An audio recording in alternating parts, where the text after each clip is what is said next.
We're live. We are live. We're live. We We are live. Excellent. I hope. Good morning. It's Thursday, the 16th of October, 2025. Couple of points of order before we get started. Number one, this is the Refuge YouTube channel for refugomedical.com.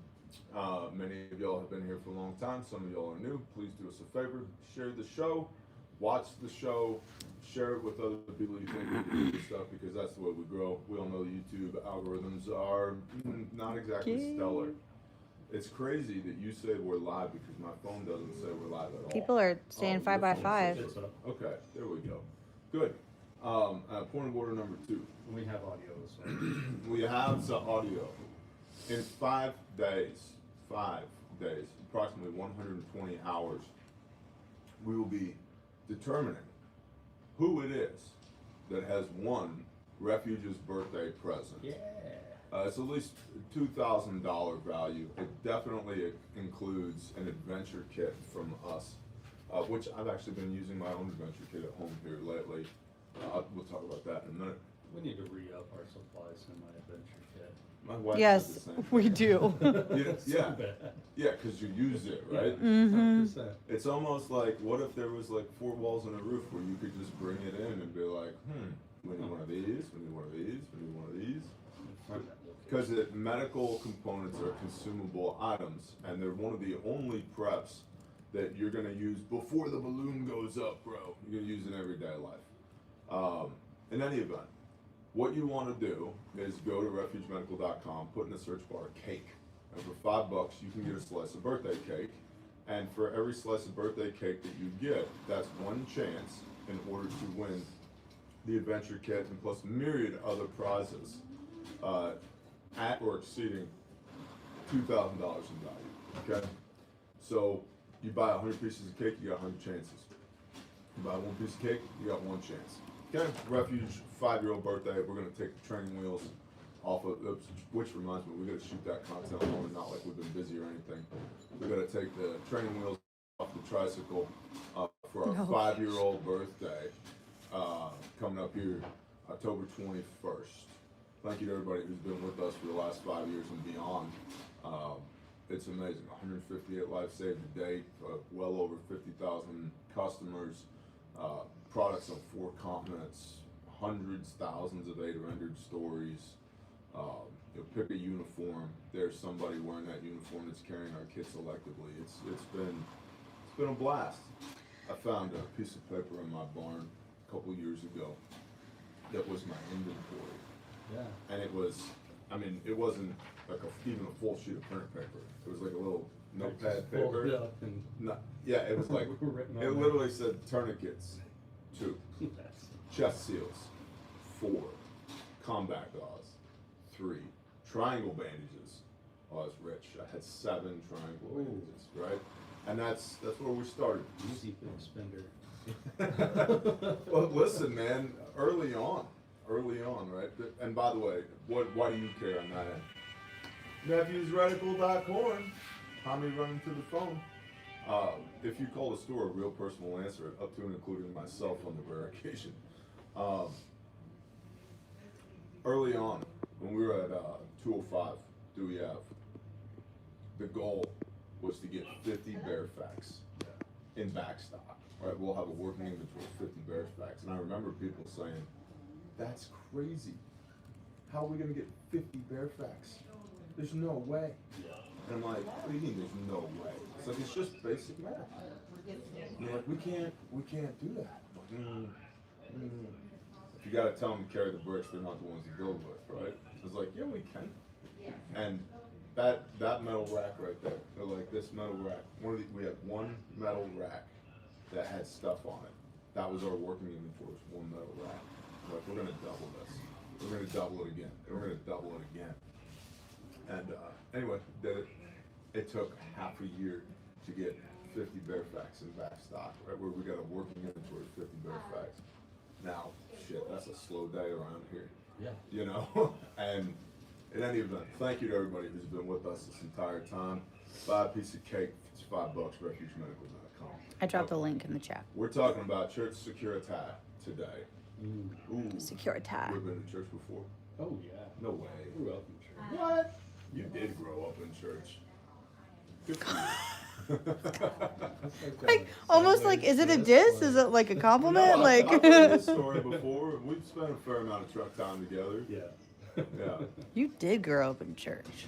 Your mom grew up in church. You ever heard Well, that? I did it. I wish my testimony was as bad, like as good as Yeah, yours. I wish I was Man, such a I was scumbag. I wish I was a crackhead. Pretty much. Pretty much. Man, there's something to be said for that. The importance that faith and faith community plays in one's life. Yeah. I ran away from church. I ran away from God. That's what I ran away from. Yeah. Because I didn't like what I saw at church. And it took me a long time to realize that people make mistakes, God doesn't. It took a decade of introspection to figure that out. It's like, I might be a garbage human too. Yeah. Well, if I'm a garbage human, are all those other people garbage humans? Yeah. They're actually less garbage humans than I am. Yeah. Huh, and they have a way to remediate their garbage, and I do not. Yeah. So I think that was something for me early on that I realized that there's nothing like if God is God, there's no way that I could blame anything on Him. Therefore, the fault must be within us. Which, in my logical, analytical brain, that forced me to drive closer to Him. Yep. And not everybody has that process or anything. It's like that was just unique to me in how I analyzed, life and the woes with it and my relationship with the Most High. So. And praise God, here we are. Yeah, absolutely. I tell everybody, hey man, if He can work with me, He can work with you. And He will. You have to want to. That's what it is. Absolutely. You have to want. It's like anything else in life. You reap what you sow. You have to want to. So, churches are very important. There's culturally they're very important. Personally they're very important. And I know where we attend services, we use the word and we use it meaningfully, ecclesia, the body of Christ. Yeah. And some of us are the hands, some of us are the feet, some of us are the toenails. At least one of us is the butthole. But we're all the body, right? And it's facts, man. And it rotates depending on the day. Somebody's always the Somebody's butthole. always the butthole, and that's okay, right? But this is our family. We love these people inside of these four walls and a roof, and the church is not the building. The church is the people inside of the building, and so we take defense of our faith family very, very seriously. Recently, it came out, and let's give credit where credit is due. S2 Underground reported this first. It was the first place I became aware of it. This targeting campaign using geofencing that the nation state across the pond has engaged in order to be able to curate pro-nation state ads to the people that walked inside of this geofencing box. For those that don't know, why do I care? Maybe I do support the nation state. It's more about the mechanisms that people are discovering that these mechanisms exist. And I want to paint a little bit of a picture here, so stay with me. Geofencing says, if you go to Google Maps, right, and I'm looking at it from overhead, and I put a box around the church, okay, it's an imaginary box. Any device that walks inside of that box, it captures that device's MAC address, IP, SSID, basically the identifier for that, what we would call a selector for that device. And every one of us has an individual ad ID. Okay, every one of us. My wife's is more powerful than mine. I'll hop on Instagram because I'm like reluctantly somebody on the internet. I'll hop on there, see what's going on. maybe I gotta make a post for my audience, right? And I'll ask my wife, be like, yo, have you been looking at yoga pants? And she's like, yeah, why? And I'm like, all I'm getting is ads for yoga pants. For a while, she was looking at swing sets, and all I would get was ads for swing sets, right? So Well, this is how I get him to get stuff. Yes, you look at it first, Okay. and then it'll populate to his phone because it knows whose phones interact with whom, okay? And it knows whose phones have gone where, right? If you've been to Sam's Club recently, Yeah. you'll get ads because Sam's Club is geo-fenced. You'll get targeted ads from Sam's Club because that ad spend is best spent on somebody that's already doing business with you. That's so Word. true. It's for increasing what's called LTV, lifetime value of the customer. Right. Because that person has already demonstrated that they're willing to spend money with you. Why not get them to spend a little bit more? And so that increases what's called ROAS, which is return on ad spend. So this mechanism exists, and thus far it's not something that's been talked about. Whether you agree or disagree, or you're neutral on the nation state, targeting churches and when I say targeting, I mean specifically targeting churches, drawing a box around a church and saying, I want the MAC address, SSID, ad ID of every individual that comes inside of this box is incredibly doable. This right here is Exhibit A, registration statement pursuant to the Foreign Agents Registration Act of 1938, FARA, as amended. Show Faith by Works, LLC.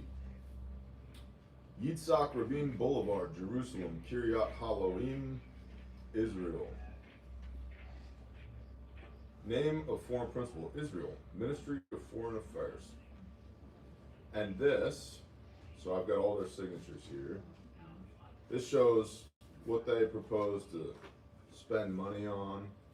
They're gonna buy a vehicle to tow a large trailer, fifth wheel trailer, ad sign, event tent, 55-inch touchscreen standing kiosk, portable generator, California, Nevada, and Arizona event sponsorship budget, Colorado event sponsorship budget, travel, more travel, printed materials for handouts. This is interesting. Pastoral resource package printing for 5,000 plus churches. So they're going to print out a packet that they're going to hand to the pastor that's full of facts and data to augment the narrative inside of the house of worship from the leadership level on down. 5% margin of error, mobile experiences, traveling teams, VR, travel budget for project manager, custom flash drives with digital files, etc., so on and so forth. It continues to go. Targeted geofencing, right here. Follow-up targeting, social media advertising, website development, website updates, SEO optimization. So this is all a data campaign. 30 to 40 foot street legal trailer, swag handouts. So they want to put something in your hand. Number of Christian megachurches: California 219, Nevada 14, Arizona 38, Colorado 32, a total of 303. They estimate that they can hit somewhere between 3.9 and 2.3 million Christians. 3.9 and 2.3 million Christians. With it, Between those 4 states. just between those 4 states, with a conversion rate of 5 to 10%. Conversion of what? Will be my question here. Church population estimate. And then they also aggregate smaller churches with 75 attendees or less. Going on and on and on. Targeted population of smaller churches is 1.4 million. And then here's where it begins to get interesting. This is a list of every single church. Every single church. Loveland, Colorado, Centennial, Colorado, Las Vegas, Nevada, Fort Collins, Colorado, Reno, El Paso, Dallas, Texas, Houston, Southlake, the Woodlands. You ever been to the Woodlands? That's I'd say a high net worth individual area right there. Oh yeah. Tons of them in Texas. Bunch of First Baptist churches, Grace Community Church in Tyler, Texas, Fort Worth, Plano, McKinney, and it just goes, and it just goes, and it just goes, and it just goes. So here's the point that I want to illustrate here. This is not something that can be done. This is something that is already being done. Here's specific denominations that they're looking at. Oh, pages upon pages of Episcopal, Baptist, Church of Christ, Southern Baptist, Independent Non-Denominational, Southwestern Baptist, Methodist, Southern Baptist, Church of Christ, Baptist Unspecified, Assemblies of God, United Methodist Church, Southern Baptist, Church of God in Cleveland specifically, Assemblies of God, Independent, Presbyterian, I can't keep track of all of this. This just drives the point, and like you want to see segregation, look no further than Sunday. Yep. Look no further than the churches. You know, if we're supposed to all be the body, and yet, you know, like, hey, can we agree that Jesus, Yeshua HaMashiach, is the one and only begotten Son of the Most High Living God? Cool, let's be friends, let's be brothers. Yep. I don't care about the minutia. Let's get together on that, because Jesus is literally the reason why we do what we do. The way, the truth, the life, no man enters to the gates but through me. Right? Like there is one. And a house divided against itself cannot stand. Great point. Calvary churches, Seventh Day Adventist, Foursquare. I don't know what Foursquare is. I didn't know there was this many. Church of the Nazarene, Pentecostal, the Vineyard. Okay, sure. African Methodist, Episcopal, Evangelical Free. It just keeps going. Vineyard is a denomination now? Apparently. So here's my point with all this. Where am I going with this? Why do I care? All right. Well, just come back to how easily these areas can be targeted, to the point that in their submittal to Pharaoh, show faith by works.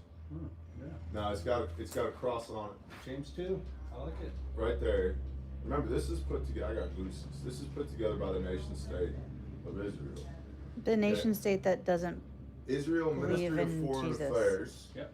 Yitzhak Rabin Boulevard, right here in Farah. Okay, expires October 31st, 2026. Document number is 1124-0006. That's the OMB number. 1124-0006. You can see this for yourself.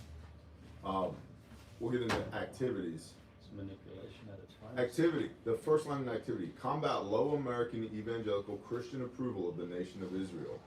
Combat's an interesting word.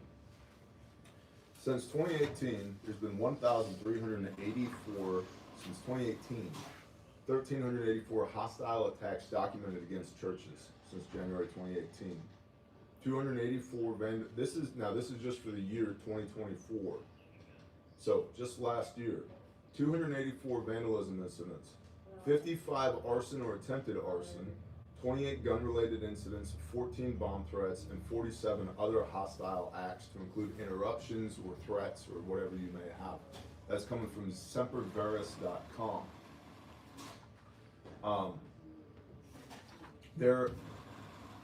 We fight not against flesh and blood, but against nations and principalities and spiritual wickedness in high places. Just like the Most High uses subcontractors to make His will be done here on earth, so does the enemy. So do the enemies. Okay, so it's a spiritual war that takes place on in a physical battle space. Me, let me put my bad guy hat on. All right, geofencing. I can target down the individual device, which, by the way, these existential crisis rectangles, these are collections tools. That's what they are for. Okay, and we pay to have the ability to be targeted by, right now, advertisers, but also foreign nations. Literally foreign nations. And we're talking about the nation state right here because that's what's in the news cycle, and it illustrates the point, because they've intentionally targeted churches. Anybody can buy this data. Anybody can buy this data. Okay? It's part of what's called geospatial, which I won't get into for reasons. But anybody can buy this data. They know where your phone is. Is. Not was. Is. They know all your habits, your spending habits, what you look at. There's a reason why your phone takes a picture every 5 seconds. Yep. I've seen that where they figure out how to show it, and you can see people's faces lighting up like this. Look at a phone under nods. See what it's doing. That thing is never sleeping. You can't even turn them off anymore. Even in powered off, it still emits. So here's my point. It's targetable. Now, I want you to think about, okay, so far this year, how and why is still up for debate. But Charlie Kirk was shot. Shot why? Well, because somebody somewhere, or somebody's somewhere, didn't like what he had to say. And of all the places that you could have executed that man, instead it was in the public forum, in front of thousands and thousands of eyeballs. It was public for a reason, to send a message. You have this shooter in Michigan, drives his vehicle into the side of a church. That was an LDS church, they're not even Christians. Shut up. I have many bones that I would pick doctrinally with the LDS, as I'm certain they have many bones that they would pick with me. Do they confess that Jesus is the Christ? Okay, Echad, one. I and my Father are one. And going back to what our brother Heath said here, what can we agree on? Right? Can we agree that Jesus is the Christ, Yeshua is HaMashiach? If the answer to that's yes, then we're good. Yeah, we could fight about everything else when we have the luxury of time to fight about larger things. Right. We don't have the luxury of time anymore. I have it on good authority from high side that the attacks on religious institutions are just beginning. They're just beginning to ramp up. And it's easy to target not just the building, but I want to offer this to you, to everybody who has come and gone from that building. Because most of us are bringing our phones to church. It's just as simple as that. So much so that when we do a network analysis, which can be done commercially from an ad ID campaign standpoint, we can see which phones hang out with each other. Whoever they are, they know Heath and I hang out. Oh, yeah. That's why I've said over and over again, if you ever got to go do some shenanigans, you leave your rectangle of death at home. Yep. Don't bring it with you. So, the threat is real, and unfortunately a lot of pastors and leaders don't take the threat seriously. We suffer very much so from a it'll never happen to me standpoint, or it won't happen here. Remember that little church in Texas? Shooter ran in, guy with an AR, shot him a couple hundred yards away, remember that? Yeah. We met that guy at SHOT Show. It was actually the first person we ran into while we were there. Yeah, he was struggling with his bags, kind of an older gentleman. And so we're just walking down the hallway. I say, hey, you need a hand with that? He's like, oh, I got it. I was like, let's walk together. Come on, man. And it's like, what are you in town for? He's just an older guy, pulling a carry-on. He's like, oh, I'm here for an event. What event? SHOT Show or something like that. No way, me too. Which is totally an intel thing. I was like, you and me, same. Me too. You like hats? I love hats. That's crazy. You have teeth? I also have teeth. No way. But anyway, we're talking. And he was the guy that pulled that shot off with his AR from a couple hundred yards away, from external to the building. That was years ago. We forget these things so quickly. The kingdom of heaven suffers violence, and violent men take it by force. We have to be ready to apply force for the preservation of life. We need to be ready to render aid for the preservation of life. And most churches, not all, most, don't have any first aid kits in them. Their plan is, well, Bill used to be a paramedic. Great. Does Bill know that the expectation is that Bill's going to handle this? if something bad happens, Well, how many paramedics do you know? I mean, there's honestly, truly very few paramedics that actually carry their own kit around every day, everywhere they go. At best, they have a go bag in their truck. yep, At worst, they have an individual IFAC in their truck. You know, most designed, you know, very basic and specific for one, maybe two individuals. I was just gonna say, what does the I in IFAC stand for? Individual. Individual first aid kit, it's for one person, not for multiple people. So, when we look at church security, the first thing that's the most likely threat to most dangerous threat, first thing we need to look at is evacuation. How do we evacuate? To where do we evacuate? And why would we evacuate? Right.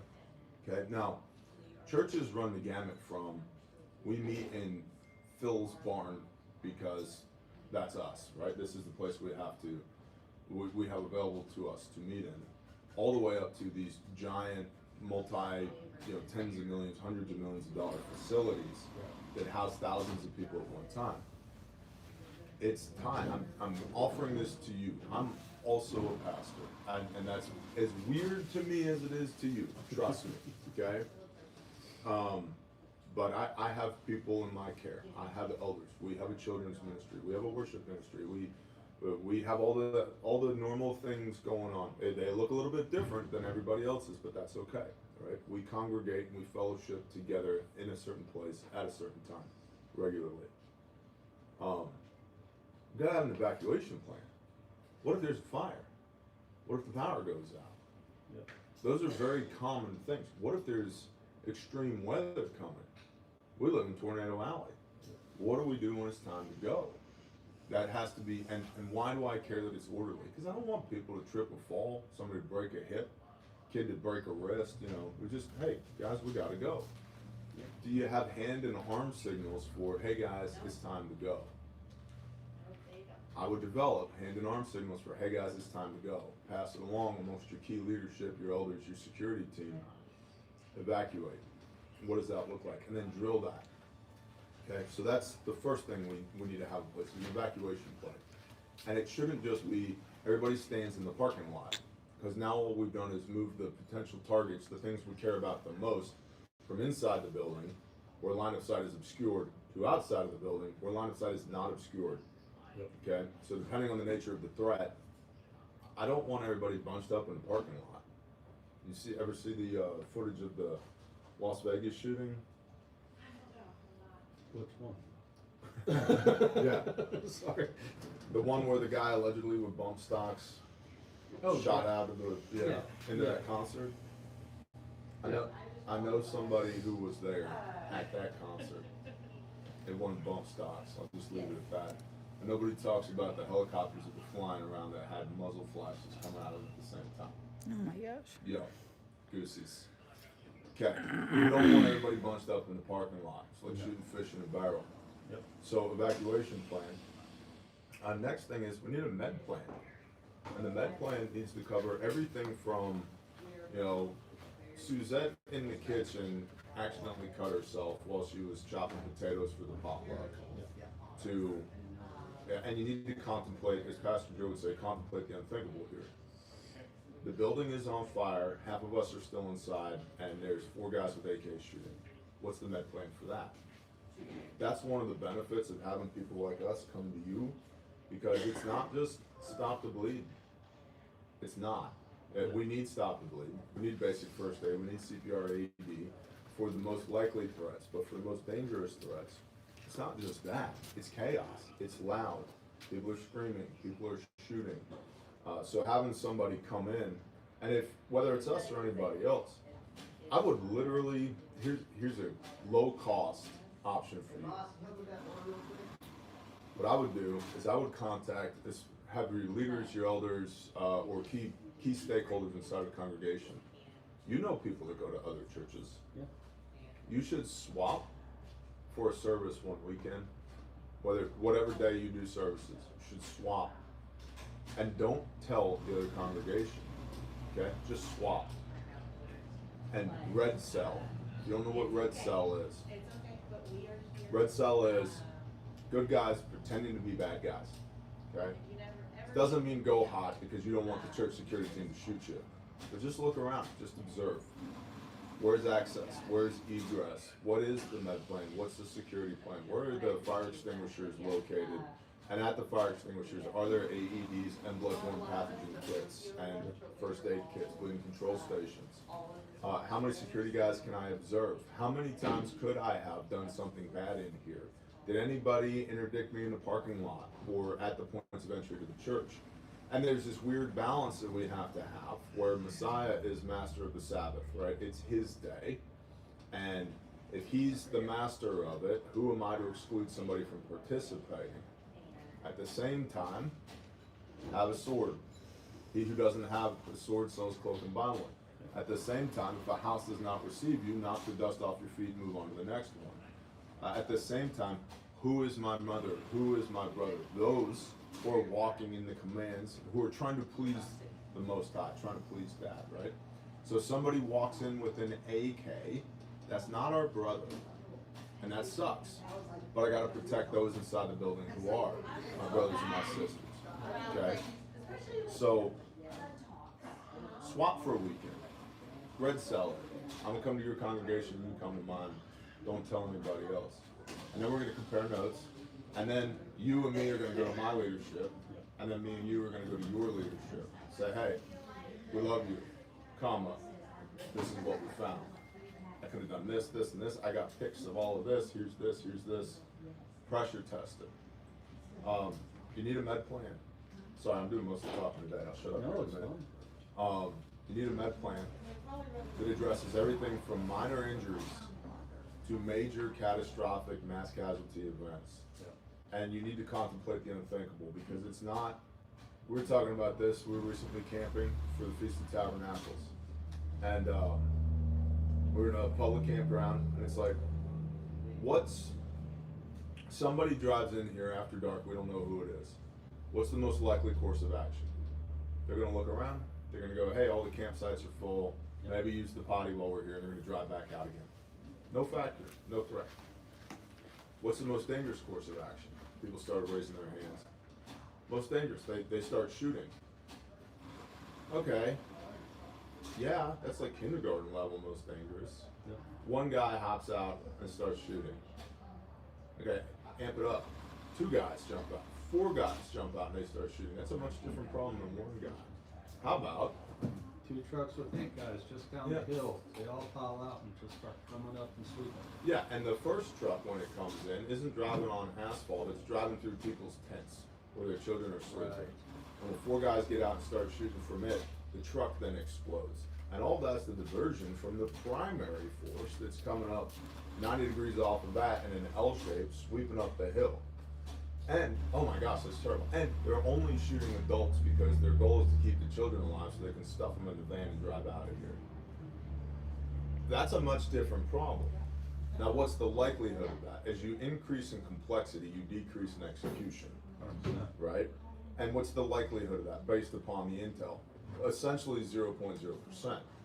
But it's possible, okay? So worst case scenario, what you can think about, what would be the worst case scenario if something like that happened? Okay, then start problem solving for that. And if you can problem solve the worst case scenario, those courses of action that you come up with to respond to the worst case scenario addresses everything below that. Because if we can handle 4 guys shooting, we can handle 2. We can handle 1. If we can handle multiple attacks at the same time, we can handle 1. If we can deal with a mass casualty incident, we can deal with Susie accidentally cut herself with the chef's knife in the kitchen chopping potatoes. Right. Okay? And it doesn't mean, but God forbid, we have to deal with complex terror attacks against houses of worship on American soil. But we should start acting that way and thinking that way because it's already happening. And the idea that it can't happen here has already been disproven. And this FARA Exhibit A registration statement proves the point that it's easy to locate not just the houses of worship, but the people inside of them as well. And if you're a bad guy, we use that to establish what's called POL, pattern of life. Because everybody, you like hunting deer. Oh, love it. How do you know where the deer are? They have patterns. You've got game trails. You've got signs in the dirt. You've got scrapes on the trees. You've got scat on the ground. Are there food patches they like to go Oh, yeah. to? Certain areas they like to eat, certain areas they like to sleep, just like people. Oh yeah. Certain areas they like to eat, certain areas they like to sleep, and they tend to move back and forth in between those areas.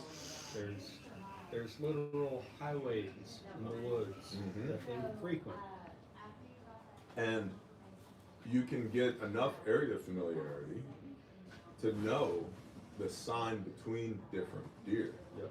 Oh, that's that big 10-pointer I've been following. Yep, look at the height of the scrape on that one, Yep. right? Look at the size of the prints, yada, yada. So there are selectors for each individual, 100%. is my point. It works the same way with people because we're all creatures of habit. You tend to go to the same places for work, places for work, the same place, same time to worship, typically driving the same vehicle. You buy pizza from the same place, Chinese food from the same place. When you go out to dinner, it tends to be a handful of places that you go. Your children are going to the same place, same time, 5 days a week for school, typically. Yep. So all of that is pattern of life. And it doesn't take much to establish somebody's POL, pattern of life, or a congregation's pattern of life. To know they will be here at this time, therefore I'm going to do these things. Yep. Prior to, during, and then after. So we want an evacuation plan. We want a med plan. We want a security plan. Just because there's a bunch of people in here that have guns doesn't mean they need to be shooting them inside of this building. And I truly say this in love. But if you're a pastor out there and you are, first of all, you're a shepherd of a flock. Shepherd implies protection. So if you're a pastor out there and you are an individual who really doubles down on the idea of peace and you have no capacity for violence, first of all, you don't have a choice to be peaceful. You're literally harmless. And second of all, you are no better, in my mind, than a wolf in sheep's clothing. You are to protect. You are to have a safety plan for your flock, for the people who knowingly choose to subject themselves to your authority as a man of God, quote unquote. So if you don't have this, you're a problem. He shepherds them with a rod of iron. Where's your rod of iron? Mine takes 30-round detachable box magazines. Okay? There's somebody said in the chat, damn, what a shame that we have to talk about this at church. Shake my head. Yeah, man. Read the Bible. Right? Jesus did. Yeah. The disciples did. So, the servant is not greater than the master. All right? The servant is not greater than the master. And a religious faction coupled with his government to target him and then kill him. These are facts. Yep. Matthew, Mark, Luke, and John. Read it. Okay? And if we are his servants, we're not greater than he is. Hell, dude, research the Maccabees. Okay? 172 AD, Antiochus IV Epiphanies, the Maccabean Rebellion, etc., etc. The Maccabees kept getting attacked on the day of rest. And they were like, not anymore, bro. Right. Not anymore. In fact, we recently had a high holy day, and it was the 8th day of Sukkot, the Feast of Tabernacles, and we were loopy. We were all loopy. Me, chief amongst us, when it comes to being loopy. That was my favorite day. It was great. That was my a great favorite day. Great stories. We had a potluck, right? And it was like a burn your leftovers potluck. Yeah. And it It's was like random. yeah, it was like, what do you want? You want some spaghetti or some stroganoff? You want some chili or you want some chips? Like you want? Yeah. There was. There Harmony was. had stroganoff. It I was. didn't get any. It was the last Oh. thing. I would have thrown down on some stroganoff. Yeah, it was right next to her white chicken chili. Oh man. Yeah, man, it was phenomenal. So, well, everybody's got a belly full of food. It's now afternoon. It's the hottest part of the day, and we're all just kind of kicked back in our camp chairs, shooting the breeze, being loopy in it. It was a beautiful day, a wonderful day of fellowship. But I said, hey, could you imagine somebody attacking us right now? And a bunch of brothers were like, yeah, that would suck. And I was like, yeah, Maccabees. Like that's always got to be somewhere in the back of our heads. Like it could go down right now, and if it does go down right now, then what do we do? What a time too, waiting until they're the most lethargic, you know, the most tired. A lot of us stayed up until 1 a.m. every night, just talking Bible or watching movies together on a projector screen, or you know, anything else, right? A lot of us didn't sleep because they had a baby in the woods in a tent. And yeah, so perfect day. It would have been the perfect day. About 4 o'clock in the afternoon this past Monday would have been the perfect time to go, hey, now it's time, let's kick this thing off. You gotta have a plan for that. So at church, right, we want an evacuation plan, which is should be part of your fire plan. What do we do if this place catches on fire? A evacuation plan, a med plan, a security plan. Who does what, when, on whose command? That's really important. So we recently had a pistol class, and everybody carries at our church. Like everyone. If you are of the legal age to carry a pistol, there's a pistol on you. Some people IWB, some people, you know, inside, some outside, some it's obvious that they're carrying, some it's not obvious that they're carrying, and you can argue that till the cows come home. Okay, but everybody's got a pistol. Just because everybody has a pistol doesn't mean everybody needs to be shooting, right? And so establishing what accuracy requirements are for the people that do have weapons inside the church, understanding that I got about 300 foot-pounds on a good 9mm round, and I've got 12 to 1400 foot-pounds on a 5.56 round. I was recently at a mega church in Tulsa, sat 2,500 to 3,000 people per service. 3 services per day on Sunday, 1 Saturday night service, 1 Wednesday evening service, right? So they've got about 15,000 people a week, not including all the ancillary ministries that are flowing through this building. The sanctuary was at least 125 yards across. And I was talking to their security team. I said, hey, it's really cool that everybody's carrying Glocks here. Right? Not that I care about the brand. I don't care. I said, question. Can you make a headshot on a target from 125 yards away in low light when the smoke machine's going and the lasers are bebopping from the stage? Right. And they're like, no. I said, okay, so where are your rifles? And they looked at me like, you're crazy. I said, no. I want to rifle. If I got to make a 125-yard headshot. First of all, I'm exponentially more accurate regardless of distance with a rifle than I've ever been with a pistol. And I'm not bad with my pistol. We just drilled this. Yeah. Everybody shot great. You know, transit for rifle, 6 rounds rifle, transition to 6 rounds pistol. And the worst shooters did well, and the best shooters did very well. Yeah. Which was great. And I'm very happy about that, pleased with that as far as our congregation is concerned. Absolutely.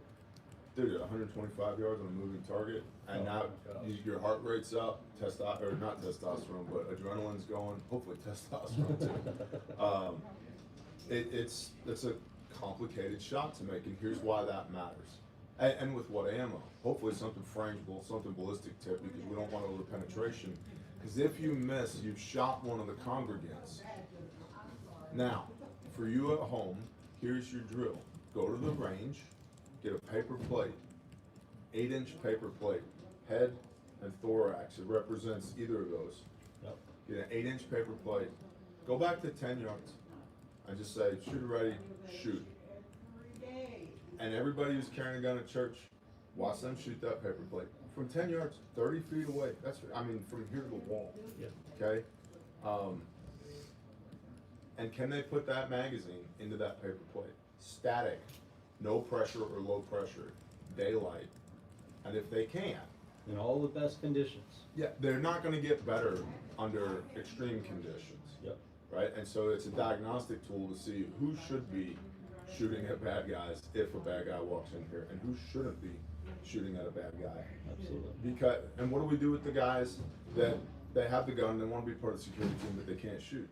Well, you say, hey, you're benched for now until you can improve your accuracy, and or you are going to fall back to this position. You're going to protect these women and children, while everybody else is going to press out and deal with the threat. Because we need that too. Where you're gonna start moving towards medical kits and doing Uh-huh. triage, you're going to start that process. Mm-hmm. You know, there's many, many things that need to be executed on in this time of chaos. Yep. And then, so we want a security plan, an evacuation plan, a med plan. And part of that med plan, I'd be looking at worst case scenario, what's my CCP, my casualty collection point? Where can I get ambos to that's relatively safe on property, that's where we want to move people to? And where can I land a helo? Well, we would never need a helicopter. Dude, everything we do around here, I see more helicopters than ambos, being perfectly honest. 100%. I mean, we just, what was it, 2 weeks ago, 3 weeks ago? The chunk got bit by a rattlesnake, ambo to helo. That's what happens around here where we live.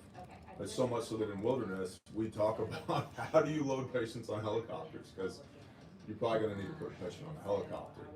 So, evacuation plan, med plan, security plan, and on the med plan side, now this is all stuff that we do. We train a lot of churches. It's an honor to train a lot of churches. But on the med plan side, I have yet to meet, whether it's a Fortune 50 company, or a mega church, or just a regular, if you will, unit inside of the DoD, or law enforcement, or fire paramedics, any of these people, where it's like, yep, you're 100% squared away. There's nothing I have no recommendations for you. Right. Even at the SOCOM level, that's fun, because it's like, me teach you, you teach me, and everybody's learning at the same time. But that's at the SOCOM level, okay? And that's very few people on planet Earth are at the SOCOM level or have been at the SOCOM level. If you have some of those people in your congregation, you need to listen to them. 100%. Take their recommendations seriously, because they have seen and done things that are unfathomable to you. They understand the threat better than you do. And we as the body of Christ have to get out of this headspace of we're safe, that'll never happen to us, because that's unbiblical. There's a term for that. What is that? Normalcy bias? Normalcy bias. Mm-hmm. Yeah. And then cognitive dissonance. Cognitive dissonance is that would never happen to me. That can't Yeah. happen to me. Right. Oh, it absolutely can. 11 of the 12 apostles died for their faith. Anybody within the sound of my voice, including me, better than Peter? You got it going on more than Peter? Messiah looked at Peter and said, on you I will build this church. Peter, Petra, means Rocky, by the way. The little nickname, I like that. It's like, sup, Rocky? But on you I will build my church. Peter's like, and shortly thereafter, he's like, hey, do you know that guy? Never met him. Cock crows 3 times. Right? So even Peter was like, oof, I have a lot of room for improvement. So we all have a lot of room for improvement. We need to realize that we are not, biblically, we are not insulated from threats because of our faith. In fact, biblically, we are likely, we should have a faith that is so strong and so polarizing that it does put targets on our back. And I realize that's probably counterintuitive to a lot of people, because most people are simply going through the motions with their belief, with their faith. But you should be so in love and so loved by the Most High and Most High made flesh that everybody else looks at you and goes, what are you, a weirdo? What do you believe that hard? Yes. Yes I do. It's the most important thing.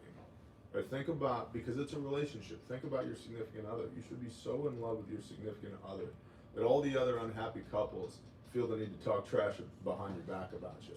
Right? Right? For real. Like, it's just, I can't believe how much they love each other. It's just so, ugh. Yeah, because it matters. That's my wife's tears. Yeah. For better or worse, richer or poor. We get made sickness fun of for our 15 minutes without PDA. hugging me. to death do us part. Yeah, which is great. What a blessing, right? After all these years, the spark is still there. Absolutely. And this is just at the left-right level, not at the up-down level. Right. Right? At the on the up-down, it should be. After all these years, the spark is still there. I still love him. He still loves me. Praise the Most High. And that will get the demons and the sick in the head and the unbelievers stirred up. Because we fight not against flesh and blood, but we fight against nations and principalities and spiritual wickedness in high places. And they use subcontractors just like the Father does. So that's what I've got on this today. You got anything to add, No, I think we pretty much nailed it down.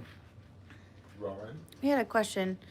What are foot pounds? You have used that term before, but I don't know what it means. Double dot GOOGLE.com. Foot pounds is a measure of force. Force is mass times acceleration squared. And so our key component when we're talking about bullet weights and bullet velocities is acceleration, is speed. It's the muzzle velocity of the round. So on slower cartridges, 9mm handgun rounds, we're going to want bigger bullets because we're not going to get that hypersonic speed. That's why 5.56 by 45mm, your standard AR round works so well. It's because it's a small bullet, 55 to maybe 77 grain, but it's going very fast, 2,800 to 3,200 feet per second. And velocity, because it's velocity squared, velocity, when we're talking about force, is much more important than bullet weight. There's some exceptions and some caveats there. It's not to be confused with torque. No, it's not torque. It's No, force. torque is still an amount of force that's being put on something, It's rotational.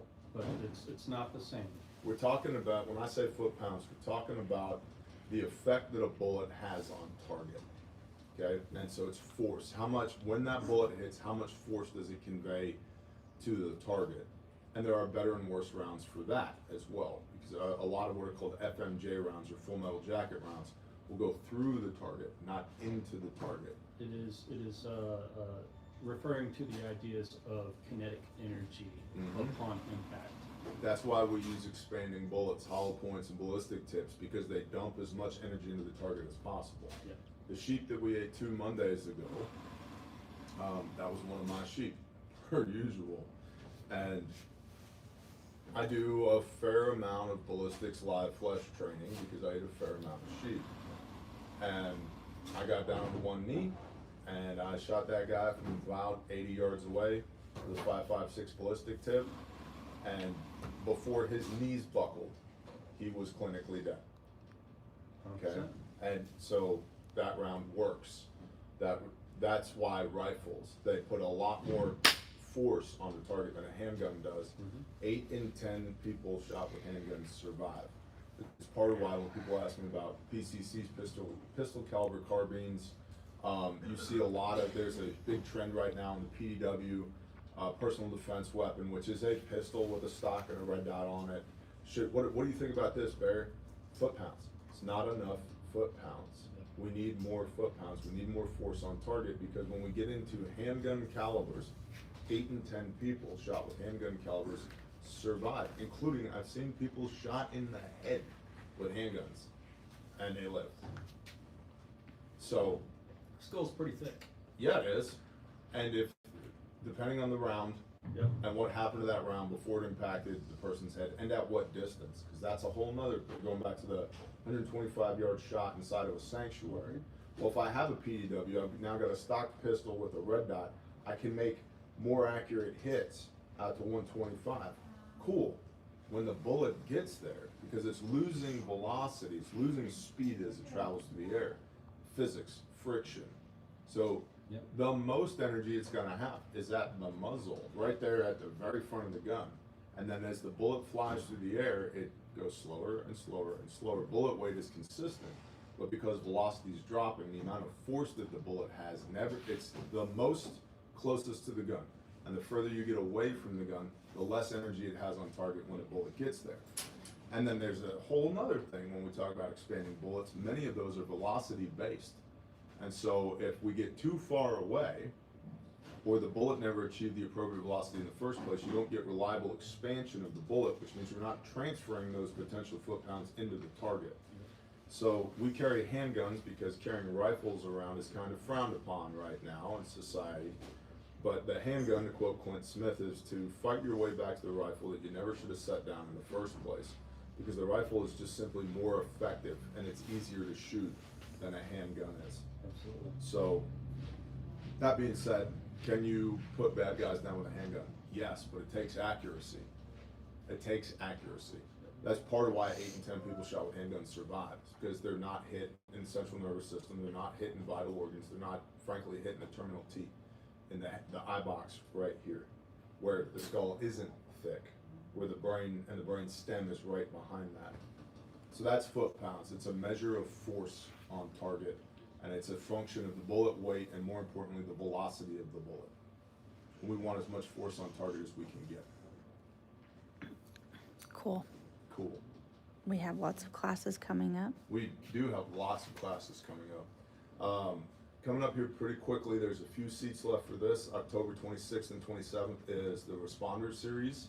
You can purchase Responder 1. That brings you to the morning of day 1. You can purchase Responder 2. That's all of day 1. Or you can purchase Responder 3. That's day 1 and day 2, October 26th and 27th. I recommend you come to all 3. Absolutely. And your training level previously matters not for Responder 1, 2, or 3. We have taught this class to everyone. I mean, you pick a demographic. Pick a demographic. I mean, We don't care about your skin color. We love you all. we don't care about your age. We don't care about whether or not you're blind or you're missing a limb. Literally. Literally. We're going to walk you through this in love and teach you and help you along to the best of our capacity, to the best of our capability, so that you can be armed with knowledge and tangible skills to potentially save a life, maybe even your own. And there is a force-on-force component in day 2 of the Responder 3. 100%. Where there's blue guns, bad guys, all of that. So, I talked to a major firearms manufacturer yesterday, the name of which all of you would recognize. Yep. And the guy I was talking to on the phone, he's like, we need to research for CPR AED. I was like, okay, easy, no problem, we do that. He's like, but also I'd like to teach you Stop the Bleed. And so I started talking to him about Stop the Bleed. And it's a good protocol, but it's the tip of the iceberg, right? Yeah. And he was like, I was telling him, CPR AED, that's AHA, American Heart Association stuff, we do that, but I can teach you Stop the Bleed. I don't want to. I don't teach Stop the Bleed.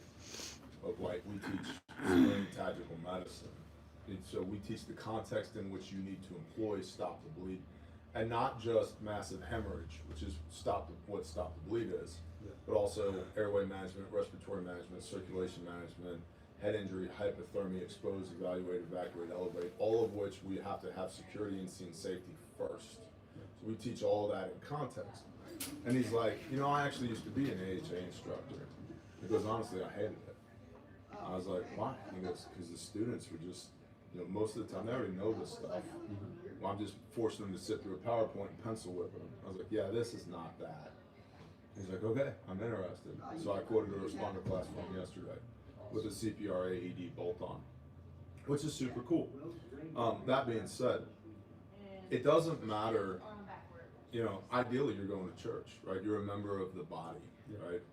And you're on the church security team. What I found with church security teams is what they really want to do is shoot. We want to shoot. We need to shoot. We need to learn how to shoot. Teach us how to shoot. We want to shoot in context of bad guys. Yeah, we do all that. We have a Defender class coming up as well. That's February 8th. That's a big part of the Defender series. But the medicine matters. We have 4-minute problems that we need to solve where it doesn't matter if the ambo gets here or not. I mean, you're going to beat the ambo to your emergency at least by half an hour, probably 45 minutes, at which point, if you've if you're in church security and you've already neutralized the threat, but nobody has any medical capability to stop the bleed, Yeah, now what? yeah, You gotta do a funeral, and that sucks. And it's not just, you see, responder 1, responder 2, responder 3 are not just applicable to church security, they're applicable to people. That's why we train so many different people on this, whether they're literally grandmas or literally Navy SEALs. you don't have to be dealing with gunshot wounds. It could be a car accident and you've got a broken femur. A workplace injury. I've seen that dozens of times. So that's October 26th and 27th. You can find that at refugemedical.com. Click the training tab and you're looking for the responder series. November 9th, 10th, and 11th, we have our T3 class. These two classes, by the way, the responder series, October 26th, and train the trainer, November 9th, are our last public classes of 2025. So, come to class. The train the trainer is a 3-day class where we teach you to teach responder 1, 2, and 3. And so if you have a church security team that you're not going to be able to get to class, just the logistics ain't going to happen. Okay, so you come here, we teach you. If you have an existing training organization, you come here, we teach you to train. You leave with our curriculum and the blessing to teach it. For example, there's a class coming up in Michigan that Zach is putting on, one of our T3 alumni. Yeah, awesome. And because it's his first class, Nick and Al, that are also T3 alumni, are going to go over to Michigan with him. Fantastic. Wonderful human beings are going to go over there and help him with his first class, because that's when we have RTPs, Refuge Training Partners. That's the mentality. Yeah. That's how you get to Refuge Training Partner, right?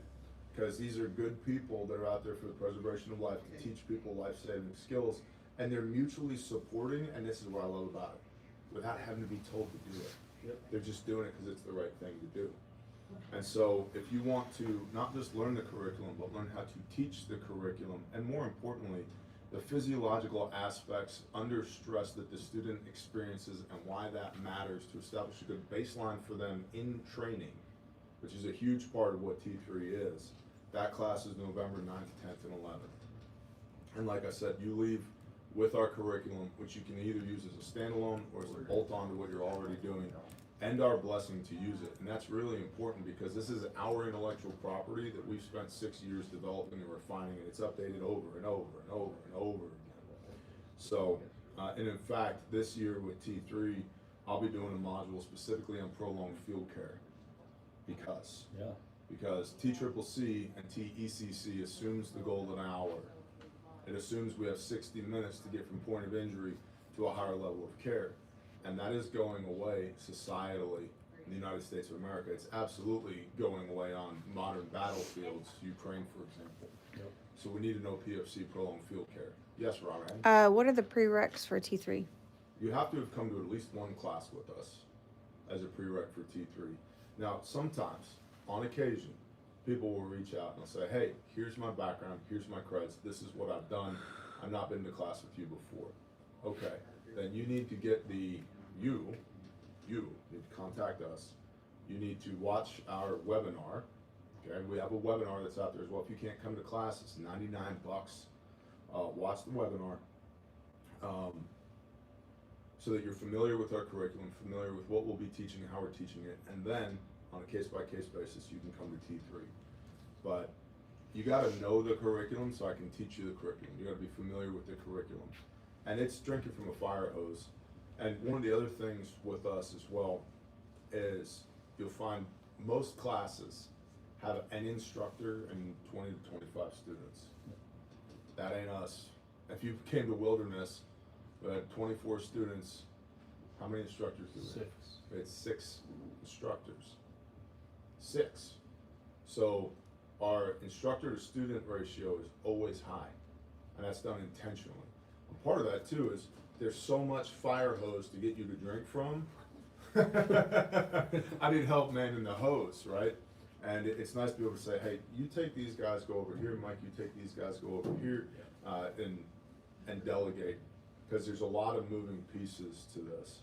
It is not death by PowerPoint, and that's done intentionally because I have spent years of my life at this point sitting through death by PowerPoint to hear things that are, okay, so here's how we know that the hard hat is not too old and is therefore in specification per OSHA 151.940. Track in, got it, flip it over, look, that's the date. I don't need another 2 hours on this. It was really important that the hard hat, yup, you gotta have a 4-inch sleeve on your shirt, per ASTM Z37.1. Okay, got it, check. Give me the sticker for my hard hat. Alright, thank you. I hate that. I can't do that. It's disrespectful to everybody's time. And so we err in the other direction. I want to feed you with knowledge and understanding. It's literally my job as a shepherd, a pastor, a ra'ah. Right? And I shall raise up shepherds, pastors over you after my own heart that will feed you with knowledge and understanding. That's the goal of what we're doing here. So it's not death by PowerPoint. It's a lot of practical application and a lot of scenario-based training. Right? What's the closest state to California that we will go to, or maybe have teachers in? For a private class or a public class? I don't know. For a private class, email us, admin@refugemedical.com. For a public class, we're going to be in the Rockies. So that's the closest. Mm-hmm. Okay, and then also, before we jump off, make sure that they know they get the extremist guide, all free. Oh yeah, we'll talk about that real quick. Number one, everybody go to refugemedical.com and get a piece of cake so you get a chance to win, at minimum, an adventure kit plus a whole bunch of other stuff. Number two, get out of here, brother. Everybody that orders something $259 or more, like this Bearfact, the flagship. This is the Bearfact 3.0. Well, you're kind of proud of that. Yes, it's the Just not Bearfact, red. and I'm Bear. This one's mine. Literally, this one came out of my museum. Over there, I have the Gen 0, Gen 1, the Gen 2, the Gen 2.5. Great save, bro. And the Gen 3. Heath walked away to go to the potty, and he remembered his microphone and came back. You're welcome, everyone. Yeah, that would be really weird. Wouldn't be the first time. So if you get this Bearfact or anything else over $259, you're going to get this Special Operations Medicine and Extremist Guide. I came across this, and I was like, that's awesome. Order a box full of them. And then the team did. This is a great little guide to slide inside of your kit. Now you should know this stuff before you use the kit, but to slide inside of your kit as a reference, it's also a great little guide if you want to start doing hip pockets, short briefs on all kinds of stuff. So fold out.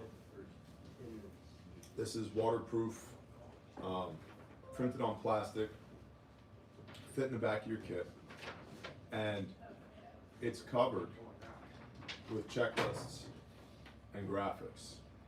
Okay? So starts with care under fire and active threat. Win the fight or remove others from the threat without putting yourself in danger. Return fire if necessary, get to hard cover. Direct injured personnel to self-aid and rescue. Tell injured personnel to move to you or cover concealment if able. Apply tourniquets to massive bleeding or amputated extremities. Move the patient only if there's a threat to life or you are unable to treat life-threatening injuries in current position. Remain vigilant. Move self and casualty to a safer location. Call for help ASAP, 911, backup, medevac, etc. Continue to address or reassess life-threatening bleeding. Once removed from threat, where there is no active threat, move to treat patients as follows.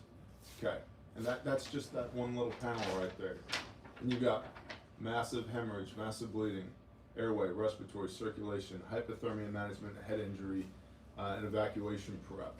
And then you've got an evacuation checklist, prep, delayed evacuation care or prolonged field care, basic splinting and mass casualty scenarios, all on this one tiny little thing that will fit in your first aid kit. These are phenomenal. That's why I got them. And you get this free on orders over $259. It's also imperative that you sign up for the newsletter at refugemedical.com and that you sign up for the SMS. We don't email you or text you, listen, I don't know why I started using my hands like this. Very important that you understand never ever will we sell your information to China or Russia or Iran, anyone like that. No, we only send you the best deals ever on planet Earth and maybe Mars for first aid kits, components, all of that. It's tremendous value. Um, Aaron Platt. I did Aaron Platt's customer service. Your order's going to shipping. Oh my email gosh. yesterday. I don't know. Apparently, he wasn't too enthused. I apologize. Aaron Palate, your buckets have gone to shipping. Please don't die. And then there was another guy. I forget who it was. Tim. I was very Indian when I did Tim's. Thank you very much, Tim, for buying from refugomedical.com. In any event, this right here, it's a free In Extremis guide. You can buy this as a standalone as well. In Extremis guide on Refuge Medical. And then lastly, but certainly not leastly, also important for everyone to understand, apparently Dave Canterbury did a video about the Slishman device. And we're not affiliated with Dave, but a bunch of people started shopping on the internet for Slishmans, and they realized, hey, our price is the cheapest you can find a Slishman. So a tidal wave of Slishman orders slammed into our building at a time when we were already incredibly busy, praise the Most High, and so Slishmans are on order, and the moment they arrive here, they will get shipped out to you. I give you my word on that. That being said, a tidal wave of Slishman orders slammed into the building, and we are doing our best to fulfill that, because that's what we do. That means a lot. I use the word tidal wave intentionally. A lot of orders. A lot of Slishmans were ordered. So thanks, Dave, I guess. Congrats. I don't know. Sorry. I don't know. I don't even know if they sell Slishmans or not. I have no idea. But I know that a tidal wave of Slishman orders slammed into Refuge Medical. The guides are not sold out. Someone just said they're sold out. It's on our back end. So hold on, just give us a second. Give us 1 second. They are fixing that In Extremis guide. Roran walk away now. She go fix that. Roran, do on computer. You got anything to add? Any of that? Talking points? You got any thoughts? On it burn time while Lauren goes and fixes the problem? The problem? You know, I really don't. Guys, if you need training, take it seriously. Nobody's going to come and rescue you. You really have to have tangible skills.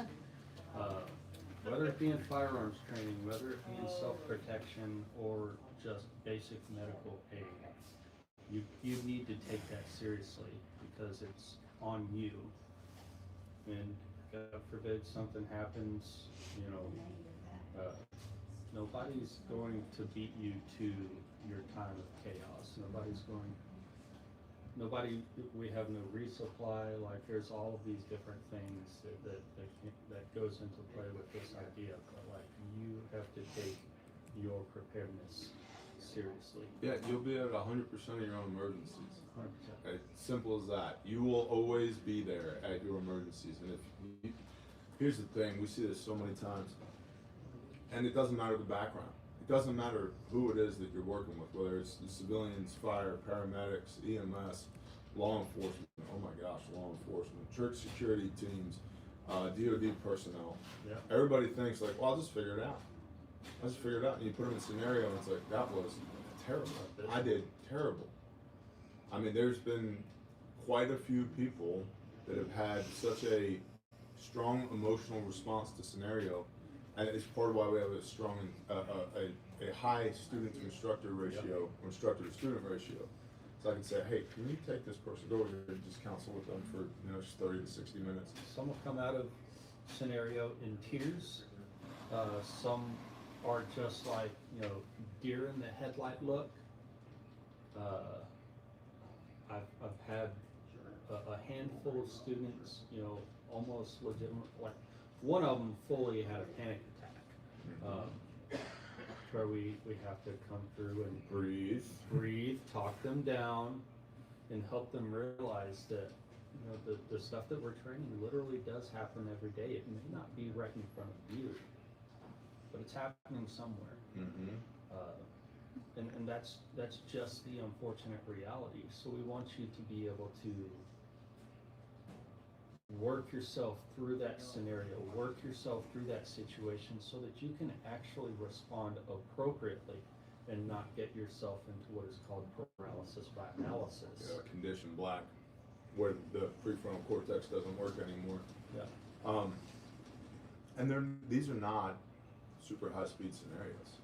They're actually Not even a little bit. They're actually pretty basic, but the point here is you don't know what you don't know, right? It's one of the benefits for us having trained, thousands upon thousands of people. We get to see this over and over again, and then we also train.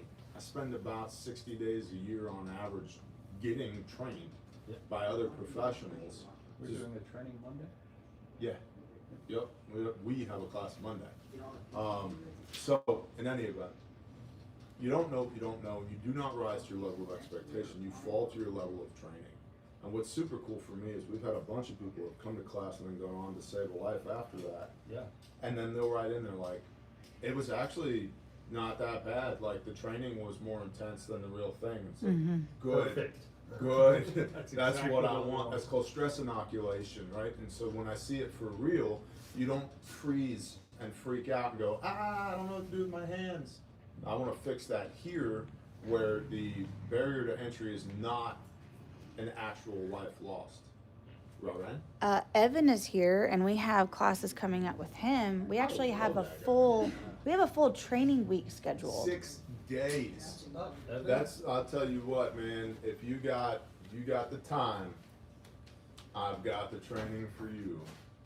Because we have 0 to hero, day 1, day 2, radio operator, right? 0 to hero radio operator. It's like, you come in and it's like, I have a radio, but I don't even know anything about how to use it. Evan's like, cool, here's your class radio, you keep that, you take that home with you.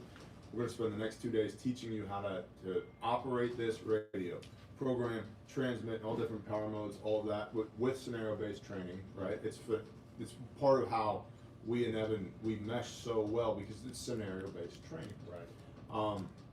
And then, so you have 0 to hero day 1, day 2, and you have tactical radio operator day 3, day 4, which is going to be done on the mountain. So if you've come to class, wilderness class or night responder on the mountain, days 3 and 4, tactical radio operator, which require the first radio class, 0 to hero, is a prereq. If you've already come to 0 to hero, sign up for tactical radio operator. If you haven't, go take days 1 and 2, you're already here, then do day 3 and 4 while you're here. Tactical radio operator. It's 2 days of scenario-based training with radios. Do you think we might throw a couple curveballs in there? Just might. I live for curveballs, man, and especially on that mountain because my area of familiarity on that mountain vastly exceeds yours. Oh yeah. It's going to be a blast. So it's 2 days of scenario-based training there, and then days 5 and 6 are responder 1, 2, and 3. Right, and so you could come for a week and leave. I know this radio intimately well. I know these medical skills intimately well. 6 days, who's got 6 days? Find them. The world continues to spiral out of control. Yep. And I see my earlier comments, if I spend about 2 months per year getting trained, right? So like 1/6 of my year is other people training me so that I get better and better and better because he shepherds them with a rod of iron. I gotta know these things in order to be able to effectively lead my flock, protect my flock, and press those skills down to them so that I can learn something, and then I can host my own trainings and go, all right guys, here's what I've learned recently. Now let's run it, now let's drill it. So I cannot recommend Evan's classes enough. We are hosting Evan here in vicinity of Sparrow, Oklahoma, here in class, and then also out on the mountain. But he also does plenty of classes across the country. So if you need stuff or you need training or you have a church security team and you're still using analog push-to-talk communications that tell everybody, including the bad guys, what you're doing and when you're doing it, you need that fixed, you need to talk to Evan, go to radiomadeeasy.com. He's our brother and our friend, we love him, and I trust him, which is very important. I don't recommend people that I don't trust. I trust him very much so. And the last thing I'll tell you, hey, who called the store yesterday? Or called me? Which time? Who called me yesterday morning? I don't know. Oh, combat midwife. My brain was like, think, Lauren, how many phone calls did we get yesterday? Combat midwife. Jessica Arno, the combat midwife, called yesterday, and we are planning our next series of classes here from the combat midwife as well. The first time she came and taught, I was blown away. Yeah. I was like, holy cow, this woman knows her stuff. She is quite literally a wealth of knowledge. Yeah. The men, what was crazy is because I don't know if you guys can hear me, but she has both men and women in her class, and the men were learning so much and getting to ask questions to things that the women are like, what? And they just were like, I don't know these things, but who's delivering the baby? Yeah. It's not it's not going to be you delivering your own baby. It's probably going to be your husband helping you if you're doing it at home. Yeah, absolutely. Yeah, she's a wealth of knowledge, and so honored to have Jessica coming back. We're working on dates. We're working on dates. Stay again. Sign up for the newsletter. Sign up for SMS, because that'll be one of those things that, like, when she comes back, that class will probably be in the store for about 24 hours. So that's us. That's what we have going on. We've got myriad other things to do today. I appreciate y'all for your time. Thank you very much. Anything you need help with, refugemedical.com. Call the store, shoot us an email, use the chat function on the website. Things are hopping around here. I'll say this again, your government is actively preparing for war abroad and at home, abroad and at home. That's and at home at the same time. And you should be preparing for those things as well, for the preservation of life. If there's anything we can do to help you with that, holler at us. It's an honor and a pleasure to serve you. And please do us a favor, share the show with somebody you love. And we'll see you next Thursday morning. Shalom. Shalom. Toodles.